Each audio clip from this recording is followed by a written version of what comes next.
तो कैसे हैं आप लोग।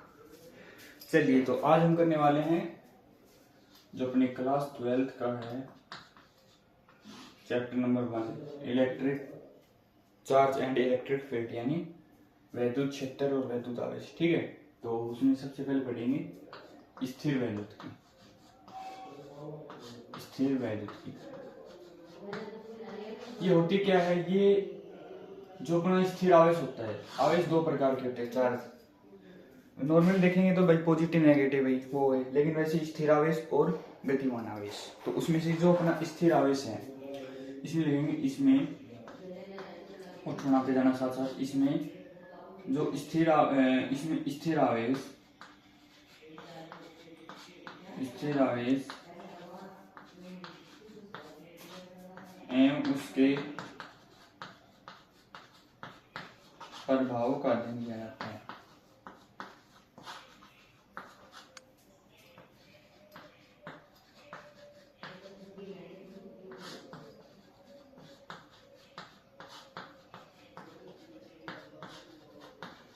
बस छोटी सी डेफिनेशन है, इसके अंदर हम क्या करेंगे, इसमें स्थिर आवेश और उसके प्रभाव का अध्ययन किया जाता है। जल्दी से नोट कर लो।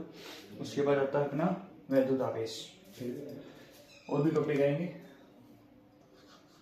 वैद्युत आवेश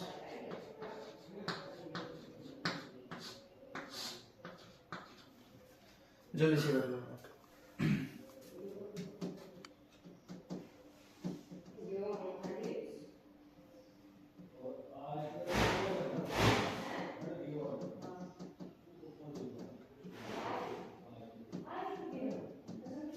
देखिए, हो गया।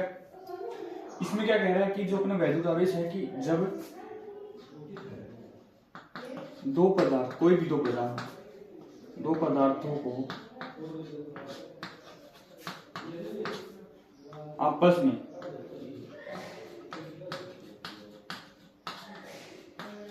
रगड़ा जाता है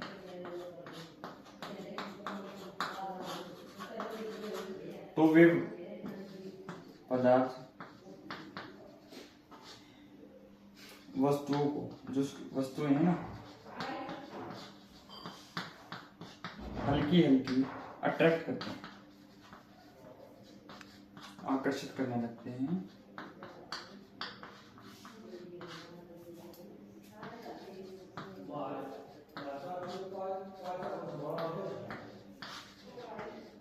इससे जो अपना पदार्थ है, जो वस्तु होके जो आवेश में या वैद्युत में हो जाती है।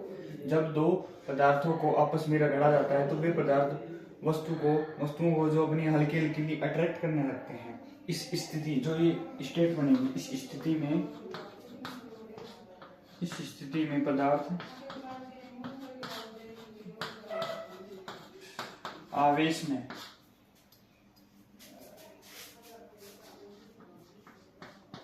आवेश में या वैद्युत में कहलाता है, वैद्युत में हो जाता है।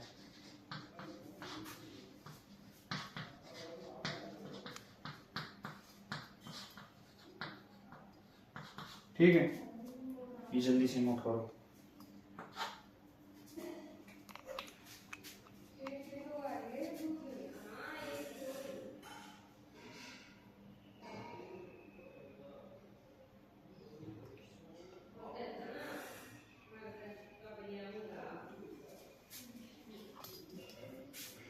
जल्दी जल्दी करो भाई।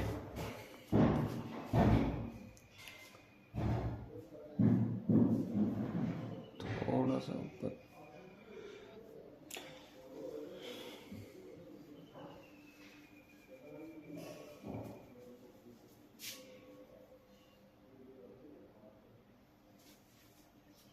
कर लो, जल्दी से करो करो करो।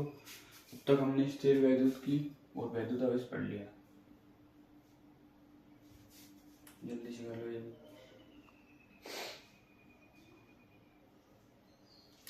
देखिए, कोई वस्तु है, जैसे मान लो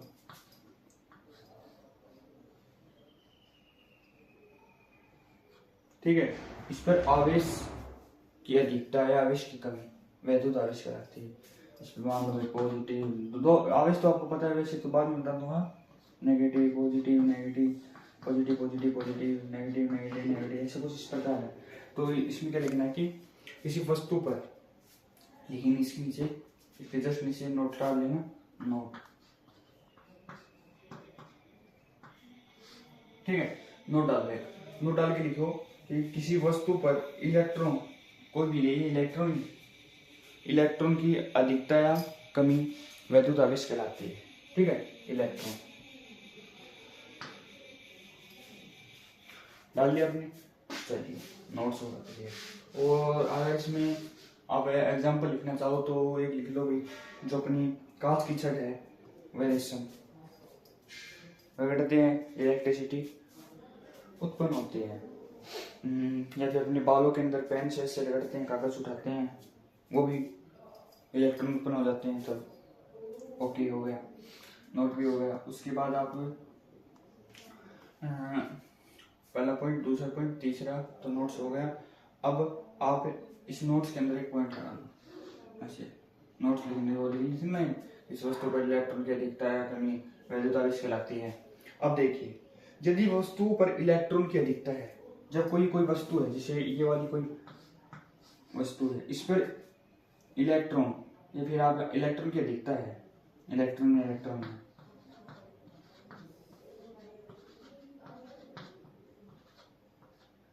तो ये वस्तु क्या कहलाएगी, ऋण आवेशित, इस पे माइनस माइनस ही है, ऋण आवेशित। उसी प्रकार यदि किसी वस्तु पर इलेक्ट्रॉनों की कमी है, ऐसी है, बस 4-5 ऐसी नॉर्मल है, वो हो जाएगी, इसमें कमी है, इसमें अधिकता है, कमी है तो वो क्या कहलाएगी, धनावेशित। आप खुद ही बना सकते हो डायग्राम से, धनावेशित, ठीक है। मैं फिर से बता रहा हूँ, सबसे नंबर पहला पॉइंट लगाना है, 2 पॉइंट बनेंगे सुंदर। पहले पॉइंट में आपको लगानी है, यदि किसी वस्तु पर इलेक्ट्रॉन की अधिकता है तो वह वस्तु ही ऋण आवेशित होती है, ठीक है। यदि किसी वस्तु पर इलेक्ट्रॉन की कमी है तो वो वस्तु धन आवेशित होती है, पॉजिटिव और नेगेटिव, ठीक है। ओके, अब उसके बाद आपको क्या करना है, उसके बाद अब आवेश के प्रकार पढ़ेंगे, टाइप्स ऑफ चार्ज। तो ये सब कुछ नोट हो जाए, तब मैं आपको थोड़ा सा बता दूंगा रफ कर जल्दी से करो आप इसको यार।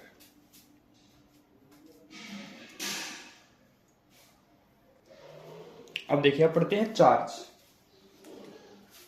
के बारे में। वैसे तो आपको मैंने बता ही दिया है आवेश के प्रकार, आवेश के प्रकार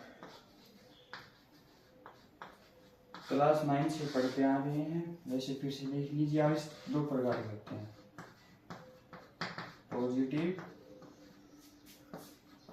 नेगेटिव। वैसे धनात्मक, धनावेशित या ऋणावेशित, जो भी मतलब, या ऋणात्मक।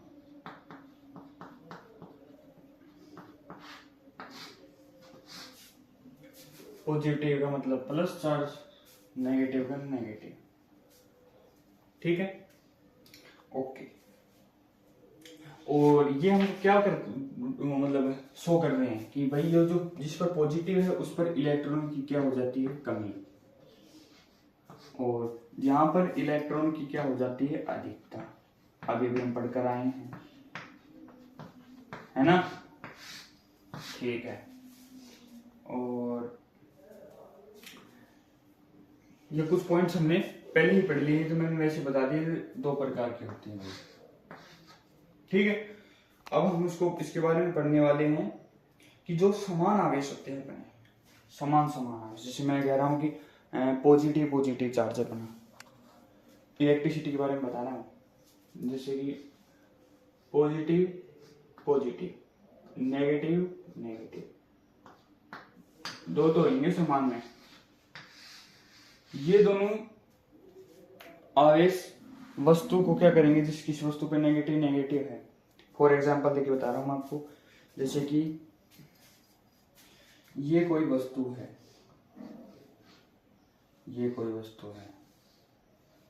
जैसे आपने चुंबक देखा होगा, इस पर मान लो नेगेटिव, इस पे नेगेटिव,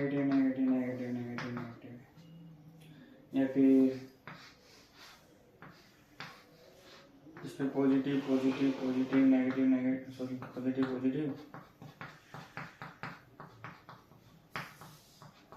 पहला पॉइंट अपने लिख भी लेना, आप समझ जाओ तो ऐसे बोल दूंगा लाइन कि जो अपना समान आवेश या फिर नेगेटिव नेगेटिव यानी ऋणावेशित ऋणावेशित या धनावेशित धनावेशित को हम पास में लेके आएंगे। ठीक है, जैसे हम कुछ दूसरा चौक है क्या कोई, इसको डिवाइड तो कैसे करें और करता हूँ कुछ जुगाड़। देखिए जैसे ये है चौक दिख रहा आपको, इसको मैं ऐसे तोड़ रहा हूँ, ये मान लो नेगेटिव है, ये मान लो पॉजिटिव है, मैं इसको सॉरी दोनों नेगेटिव नेगेटिव है, मैं इसको ऐसे लेके आऊंगा तो ये एक दूसरे को दूर करेंगे सेम प्रॉपर्टीज होगी ना, सेम चार्ज इसकी। और जैसे ही मान लो ये नेगेटिव है ये पॉजिटिव है, या फिर ये दोनों पॉजिटिव लेके चलो, इसकी बात हुई पॉइंट नंबर 1 की, तो फिर ये दोनों रिप्लेस करेंगे। ठीक है, नहीं प्रतिकर्षित करेंगे। जैसे मान लो ये पॉजिटिव है ये नेगेटिव है, इन दोनों के बीच की बात होगी, ये दोनों एक दूसरे को अट्रैक्ट करेंगे, आकर्षित करेंगे, इनकी पूरी आवेश है वो क्या है, अलग अलग है दोनों का। ये दूसरा पॉइंट बन जाएगा अपना क्या कि एक पॉजिटिव है दूसरा नेगेटिव है, इसमें बना रहेगा, यानी अलग अलग प्रकृति है।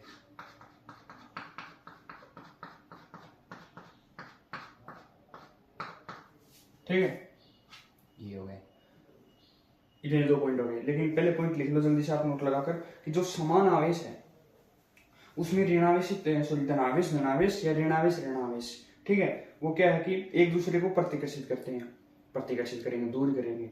और विपरीत आवेश धनावेश या ऋणावेश एक दूसरे को आकर्षित करते हैं, एक दूसरे को क्या करते हैं, आकर्षित, पॉजिटिव और नेगेटिव, ये आप एक दूसरे को आकर्षित करेंगे कि तू मेरी तरफ आ, तू मेरी तरफ आ। अब हम पढ़ेंगे electric charge of unit. Charge of electric unit मतलब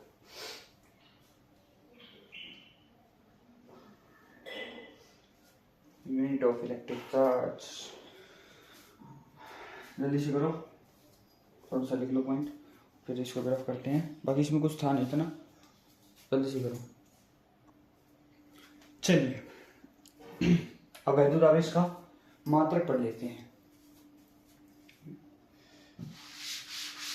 हेडिंग लगा लो जल्दी से, करें शुरू।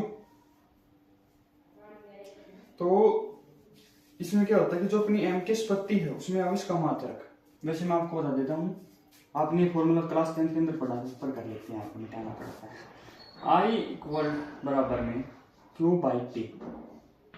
क्यू होता है आवेश, टी होता है समय, आई होता है जो अपनी धारा होती है, धारा का मतलब आवेश की प्रवाह की दर समय के सापेक्ष, आवेश के प्रवाह की दर समय के सापेक्ष धारा कहलाती है।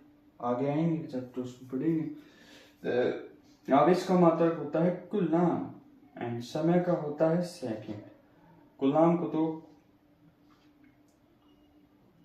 और इसका होता है एम्पियर। अपने को तो आवेश वह आई टी हो गया ना, तो एम्पियर एस हो गया, एम्पियर। सेकंड को हम नापते हैं टाइम में, मतलब वीमा के अनुसार, वैसे तो सेकंड ही आएंगे, ये हो गया। लेकिन अब हम वीमा लिखेंगे तो वीमा आपको पता है कि एम एल टी इस प्रकार होती है। इसके अंदर कोई द्रव्यमान है नहीं है, लंबाई वगैरह है नहीं है, टाइम मतलब सॉरी टाइम हाँ सेकंड में, ये तो आ जाएगा।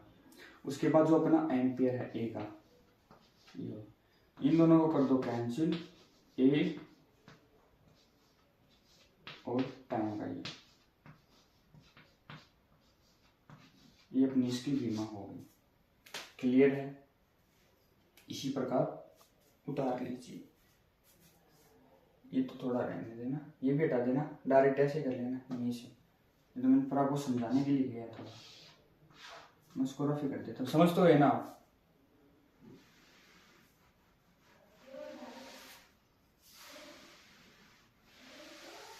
ठीक है, कर लो। वो याद रखना, बीमा तो आपको पता ही है कि भाई कोष्टक के अंदर आएगी।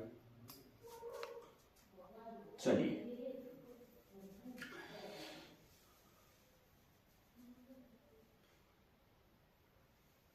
हो गया। और बताते हैं वैद्युत आवेश का संरक्षण नियम, कन्वर्सेशन रूल। जल का संरक्षण, जल संरक्षण, जल क्यों? ऊर्जा संरक्षण, ऊर्जा को न तो नष्ट किया जा सकता है न ही उत्पन्न, ऐसी प्रकार आवेश को भी न तो नष्ट किया जा सकता है न ही उत्पन्न। हो गया।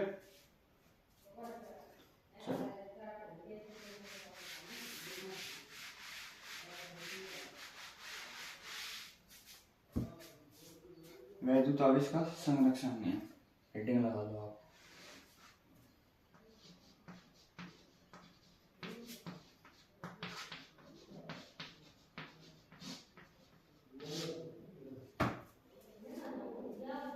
चलिए शुरू करते हैं। इस नियम के अनुसार, वही है, बस लिखना है आपको, मैं क्या बोर्ड पे लिखूंगा। इस नियम के अनुसार आवेश को न तो उत्पन्न करेंगे और न ही नष्ट कर सकते हैं। फिर से एक बार आराम से लिख लेना। इस नियम के अनुसार आवेश को न तो उत्पन्न किया जा सकता है और न ही नष्ट किया जा सकता है, ठीक है। और एक प्रकार के आवेश को दूसरे प्रकार के आवेश में केवल परिवर्तित किया जा सकता है।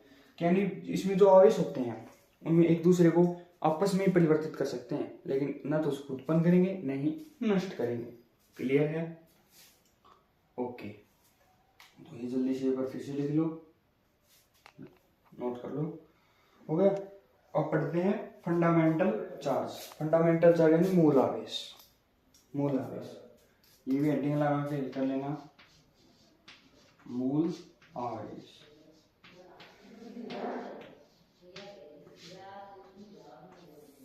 Fundamental charge. अरे इंग्लिश वगैरह भी काम आएगी यार, ऐसी कोई बात नहीं है। चलिए,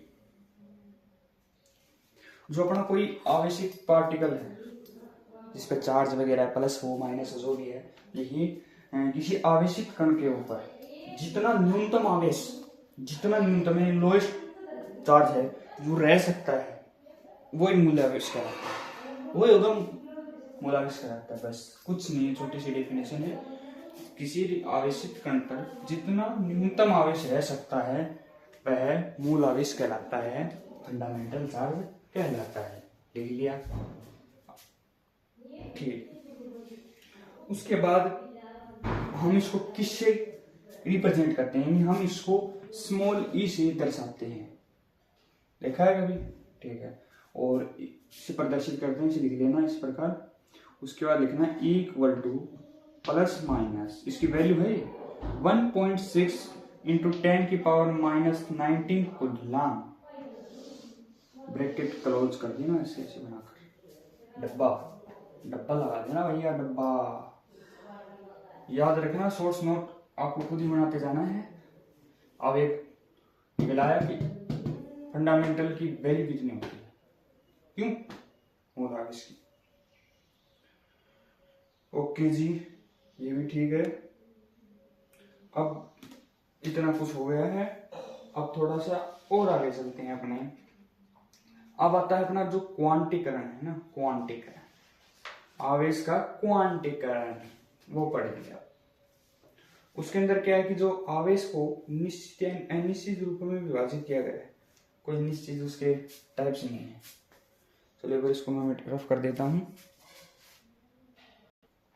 तो देखिए, आवेश का जो क्वांटीकरण या परमाणुकता है, उसमें क्या है कि जो आवेश है वो अनिश्चित रूप से विभाजित नहीं किया जा सकता। कोई भी रूप नहीं हो सकता इसका। जैसे भाई इसका ये रूप तो हो सकता है कि मैं इसको लिख दूंगी प्लस ये प्लस माइनस 2 प्लस माइनस 3 सोन प्लस माइनस एन ई, समझ रहे हो? मतलब ये हो सकता है, लेकिन ये नहीं कि 2/3 फ्रैक्शन टाइप में इसको रिप्रेजेंट नहीं करेंगे। तो इसके अंदर कुछ लाइन लिख लेना। सबसे पहले वो लिख लो, आवेश का अनिश्चित रूप से विभाजित नहीं किया सकता आवेश को, ठीक है। किसी आवेशित कण पर आवेश, किसी जो यह आवेशित पार्टिकल है, किसी किसी आवेशित कण पर, किसी आवेशित कण पर, ये बता देता हूँ, आगे लिख लेना लास्ट तक, डब्बा रहने देना कर बोला बना दो। ठीक है, तो ये लिख लेना और करो करो जल्दी से।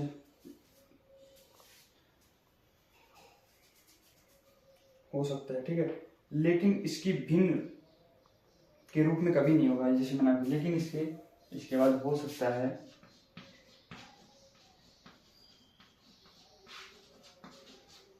लेकिन इसके भिन्न के रूप में होगा, नहीं होगा, लेकिन इसकी भिन्न के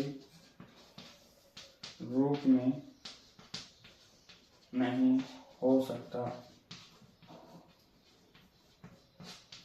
ठीक है, और सिंपल सी बात यह है कि आवेश को हम कैसे भी लिख सकते हैं, लेकिन फ्रैक्शन टाइप में नहीं लिख सकते। बस इतनी सी बात आपको इसमें ध्यान रखनी है। और जनरली है शॉर्ट दिखाई डेफिनेशन को थोड़ी सी याद रखने के लिए है। ठीक है, ओके। अब और इसके आगे लिख दें इसी को इसका पर क्वांटिकरण या परमाणुता कहते हैं। अब हम पढ़ेंगे कूलाम लो, कूलाम लो, कूलाम लो, लो नहीं ला, कूलाम ला, कूलाम का नियम सुना है ना कभी? कूलाम का नियम। चलो तो भाई लास्ट टॉपिक है इस वीडियो का, जल्दी से इसको पूरा कर लेते हैं। कूलाम का नियम, ठीक है, लॉ ऑफ कूलाम। जल्दी से लिख लो अब इसको फटाफट, फटाफट बोले तो फटाफट। देखो इसके अंदर सबसे पहले डेफिनेशन लिखेंगे, फिर इसको मैं शॉर्ट करके लिखूंगा आपको। जल्दी से लिख लो आप। तो इसमें क्या कहते हैं, इस नियम के अनुसार, according to this rule, law जो भी है लिख रहे हैं ना, इस नियम के अनुसार दो स्थिर बिंदु आवेशों के, इस नियम के अनुसार दो स्थिर बिंदु आवेशों के बीच लगने वाला वैद्युत बल, लगने वाला वैद्युत बल, लिख लो जल्दी से, आकर्षण या प्रतिकर्षण, उन आवेशों के परिमाण, जो आवेश है उनका परिमाण क्या है होता है, वो के गुणनफल, परिमाणों के गुणनफल के समानुपाती या अनुत्क्रमानुपाती होता है, तथा उनके बीच की दूरी, जो उनके बीच की जो दूरी डिस्टेंस है उसके स्क्वायर यानी वर्ग के व्युत्क्रमानुपाती होता है, वर्ग के व्युत्क्रमानुपाती। ग्रेजुएशन में पढ़ा था हमने जैसे। तो चलिए थोड़ा सा करके दिखाता हूँ। मैं आपको क्या बताया कि मैंने कि जो दो बिंदु आवेश, दो स्थिर बिंदु आवेश, जैसे ये है स्थिर बिंदु या कोई आवेश है, आवेश Q1 Q2 है, मैंने मान लिया कि बीच की दूरी है R। ठीक है, ये डायग्राम सीधे सा जो अभी हमने डेफिनेशन लिखी है, दो स्थिर बिंदु आवेशों के परिमाणों के जो आकर्षण या प्रतिकर्षण परिमाण है उसके तो समानुपाती, उनके गुणनफल के समानुपाती, तथा दूरी बीच की दूरी के वर्ग के व्युत्क्रमानुपाती होता है। तो वो क्या कहलाता है अपना, कूलाम का नियम कहलाता है। ठीक है, तो ये डायग्राम बना लेना और ये डिस्टेंस लगा देना, ऊपर थोड़ा सा ये वर्क कर देना, ये भी दोनों बीच की दूरी है और दूरी आर हो जाएगी, हो गया। उसके बाद आपको लिखना है कि माना, हम मानते हैं, थोड़ी सी एक दो लाइन छोड़ दें, उसको लिख देना, माना किसी वस्तु पर Q1 Q2 आवेश एक दूसरे के R दूरी पर रखे हुए हैं, एक दूसरे से R दूरी पर, यानी कोई वस्तु है उसकी Q1 व Q2 आवेश एक दूसरे से R दूरी पर रखे हुए हैं, ये स्थित है। तो इनके बीच लगने वाला वैद्युत बल को तो हम F से रिप्रेजेंट करते हैं, वैद्युत बल। उसके बाद लिखना है वैद्युत बल F क्या हो जाएगा, इन दोनों के आवेशों के परिमाणों के गुणनफल के तो समानुपाती या वे अनुत्क्रमानुपाती, और उसके बराबर वर्ग, उसके दूरी उसके वर्ग के व्युत्क्रमानुपाती। ये फॉर्मूला बन गया अपना। शुरुआत का वाला। अब इसको हटाएंगे तो क्या लगाते हैं, इसके अंदर लगाते हैं के होता है समानुपाती नित्यांक के Q1 Q2 बराबर आर स्क्वायर। ये हो गया अपना फॉर्मूला तैयार। ठीक है, अब के की भी कोई वैल्यू होगी, के की भी वैल्यू कोई हो सकती है, क्यों, और वो भी दिखाएंगे आपको। वायु या निर्वात के लिए हम इसकी के की जो वैल्यू है ना वो फाइंड आउट करेंगे। तो वो क्या होती है, या फिर अगर आप नोट्स टाइप बना रहे हो ना, बनाए रहे हो ऐसे, पहले 1-2 लाइन और जोड़ देना है, अच्छा लगता है ऐसे। उसके बाद इसको लिख देना 1, रफ में कर रहे हो डायरेक्ट सब नोट में बदल जाता हो यार। ये इक्वेशन 2 फ्रॉम समीकरण 1 व 2 से होगा। ठीक है, अब इसके बाद में लिख देना वायु या निर्वात के लिए, निर्वात विशेषता के लिए क्या होता है कि जो के है उसकी वैल्यू होती है 1/4 पाई। ये होती है, इसका कोई वो नहीं है, एप्सिलॉन वैल्यूशीलता होती है एप्सिलॉन। ठीक है, तो इसको हम क्या लिखेंगे, एफ बराबर, इसके बाद ये लिखना है क्या हो जाएगा 1/4 pi epsilon Q1 Q2 by R square. ये फॉर्मूला तैयार हो गया। ठीक है, हो गया कि नहीं। जहां पर जो ये एप्सिलॉन है वो क्या है अपना वायु निर्वात की वैद्युतशीलता ये आपको लिखनी पड़ेगी, ऐसा साइन है ना, ये वाला।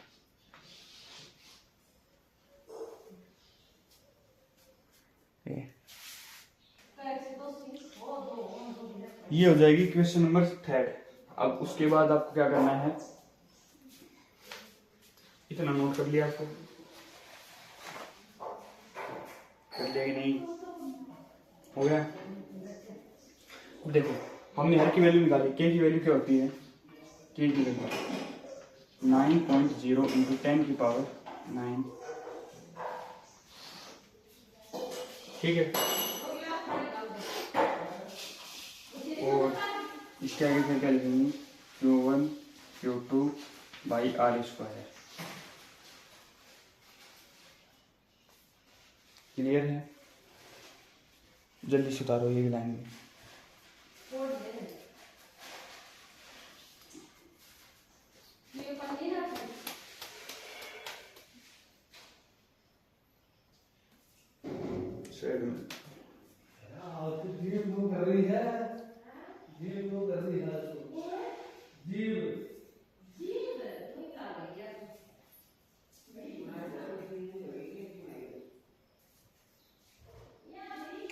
यदि दोनों जो ये आवेश अपने ये किसी और कागज वगैरह इस पे स्थित हो जाते हैं पैरा वैद्युतांक, तो उसके लिए वो जो एप्सिलॉन में तो हट ही जाएगा, क्या बन जाएगा ये मीडियम चेंज हो जाएगा ना, मीडियम वाला ये लग जाएगा, ये तो एफ है ये एफ है, तो इसके अंदर हो जाएगा 4 पाई एप्सिलॉन नॉट के और फिर वो Q1 Q2 by R square,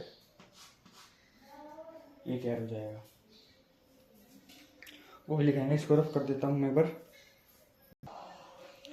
देखो पहले वाला तो जो हमने क्या बना था, फॉर्मूला बना था भाई, अपने पढ़ा था कि एफ बराबर में के Q1 Q2 by R square, ये हो गया था। ठीक है, और उसके बाद में इसको वैल्यू निकालने के बाद 9.0 मतलब टोटल मान रहे बार ये बन गया। तो फिर इक्वेशन नंबर 5 जो भी इसको दे दी थी। ठीक, क्लियर है। अब उसके बाद हम बोलते हैं कि ये तो है अपना चालक स्टैंड जिसके अंदर विद्युत, अरे जब जैसे लो वगैरह जिसके अंदर विद्युत चलती है, कुचालक जिसके अंदर विद्युत का कोई आवश्यक चालन नहीं होता, कुचालक है। ये भी कोई कुचालक वस्तु है, जैसे मान लो कागज है, मोम वगैरह जो भी है मीडियम, उसके अंदर वैद्युत आवेश एफ एम से डोनेट करेंगे। पैरा वैद्युतांक हम इसको ले लेंगे के है पैरा वैद्युतांक की वैद्युतशीलता।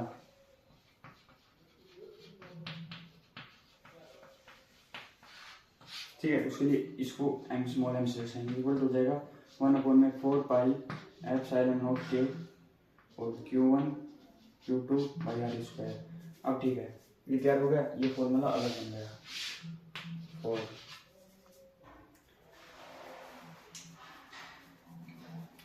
अब इक्वेशन नंबर 3 और 4 से इसकी जगह 1/4 एप्सिलॉन मान लेगा, ठीक है। तो F/FM बराबर में जाएगा 1/4 epsilon Q1 Q2 by R square 1/4 epsilon के और Q1 Q2 by R square. इससे ये कैंसिल, इससे ये cancel, 1/k F/k F/m equal to 1/k। फिर ये सीधा ऊपर चला गया, ऐसे तो है मल्टीप्लाई में ऊपर चला जाएगा, भी आ गया, ये है। इसके बाद में क्या बन जाएगा, F बराबर में K F/m, ये तैयार हो गया। आया कुछ इतना समझ में? कुछ नहीं पूछा अलग, यदि दोनों आवश्यक मतलब कुछ अलग वस्तुएं हैं, जैसे कोई कागज हो गई, मोम हो गया, जो भी मतलब जिसके अंदर वैल्यू फ्लो नहीं कर पाए,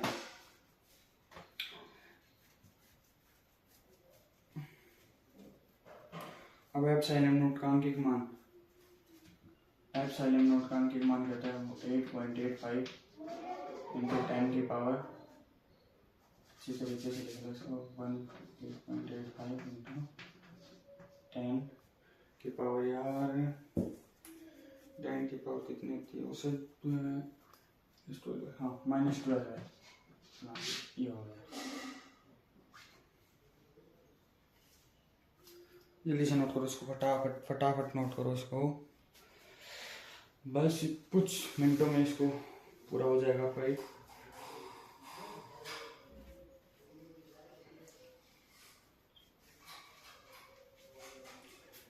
ठीक है, और coulomb per Newton metre square बल भी तो है ना। ठीक है, अब इसकी विमा लिखता हूँ, विमा क्या बन जाएगी इसकी, विमा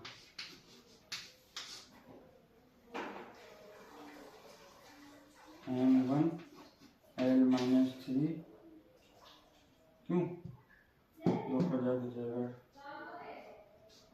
T की पावर 4, वैसे तो 2 होता ही है, ऊपर जाके 2 T4 और 8 स्क्वायर कूलम स्क्वायर है ना, इसका जाएगा A स्क्वायर, T तो है ही, समझ रहे हो? अब देखो कूलम की जो कूलम बराबर क्या होता है, A और T होता है। अब इसकी स्क्वायर करेंगे तो A square and T square, ये हो गया।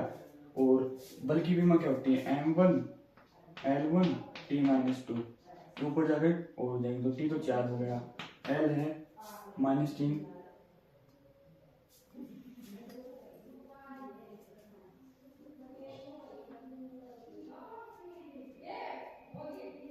होकर ऊपर चल जाएगा और M की वैल्यू ले लेंगे ऊपर, समझ रहे हो? F तो एक बल, क्लियर है? तो बस आज के लिए इतना ही, मिलते हैं आपको नेक्स्ट वीडियो में, बाय बाय।